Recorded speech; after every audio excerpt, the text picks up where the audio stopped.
রসুলপুর গ্রামের মাঠে বিকেলবেলায় শিশুরা খেলা করছে।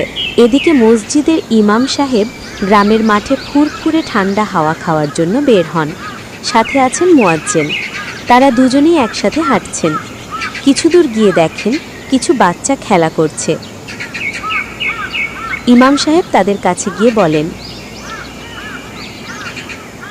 আসসালামু আলাইকুম বাচ্চারা। তোমাদের নাম কি বাচ্চারা? আমার নাম সাফিউর রহমান। আমার নাম ইসমাইল। আমার নাম আব্দুর রহমান। মাশাআল্লাহ, অনেক সুন্দর নাম। তোমরা কে কোথায় পড়াশোনা করো? আমরা সবাই রসুলপুর মাদ্রাসায় মক্তবে পড়ি, তার সাথে বাগিরাপাড়া প্রাইমারি স্কুলে ক্লাস 1-এ পড়ি। মাশাআল্লাহ। আচ্ছা, সাফিউর, আব্দুর রহমান ও ইসমাইল, তোমরা সূরা ইখলাস শোনাতে পারবে? হুজুর, আমি পারবো। আচ্ছা, সাফিউর শোনাও। أعوذ بالله من الشيطان الرجيم. بسم الله الرحمن الرحيم. قل هو الله أحد الله الصمد لم يلد ولم يولد ولم يكن له كفوا أحد. মাশাআল্লাহ, সাফিউর অনেক সুন্দর হয়েছে। এটার মানে বলতে পারবে? না হুজুর, মানে জানি না। আচ্ছা, আমি বলে দিচ্ছি। সূরা ইখলাস ছোট হলেও এর শিক্ষা বিশাল। চলো সবাই মিলে শিখি এর মানে। أعوذ بالله من الشيطان الرجيم. بسم الله الرحمن الرحيم. قل هو الله أحد. বলো, আল্লাহ এক ও অদ্বিতীয়। আল্লাহুস সামাদ.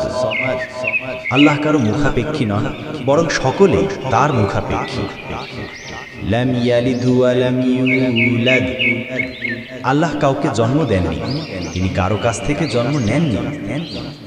ওয়া লাম ইয়াকুল লাহু কুফুয়ান আহাদ. তার সমতুল্য কেউই নেই। হুজুর, তাহলে যারা আল্লাহর সাথে অন্য কাউকে উপাসনা করে তারা কি ভুল করে? হ্যাঁ বাচ্চা, আল্লাহ একাই উপাসনার যোগ্য। তার সাথে কাউকে শরিক করলে সেটা বড় গুনাহ, যার নাম শিরক। আর যে শিরক করে মারা যাবে, আল্লাহ পাক তাকে আগুনে পোড়াবেন। হুজুর, তাহলে সূরা ইখলাস পড়লে কি উপকার হয়? হাদিসে আছে, সূরা ইখলাস যে ব্যক্তি 3 বার পাঠ করবে, আল্লাহ তাআলা তাকে 1 খতম কোরআন পড়ার সওয়াব দেবেন।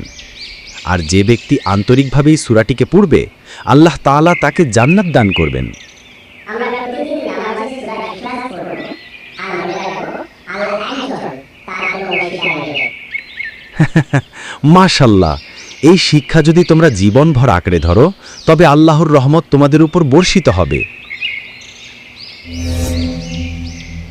মূল শিক্ষা: আল্লাহ এক, তার কোনো অংশীদার নেই। তিনি অমুখাপেক্ষী, সর্বশক্তিমান। সূরা ইখলাস তিলাওয়াতের সওয়াব অনেক বেশি। তাই আসুন ভাই, আমরা আমাদের বাচ্চাদের সূরা ইখলাস বেশি বেশি পাঠ করাই আর নিজেও পাঠ করি। আর তোমরা কে কে প্রতিদিন সূরা ইখলাস পাঠ করো, কমেন্টে বলে যাও। আরও নতুন নতুন ইসলামিক ভিডিও দেখার জন্য চ্যানেলটাকে সাবস্ক্রাইব করে রাখো, যাতে করে সবার আগে তুমি দেখতে পাও। ধন্যবাদ। আল্লাহ হাফেজ।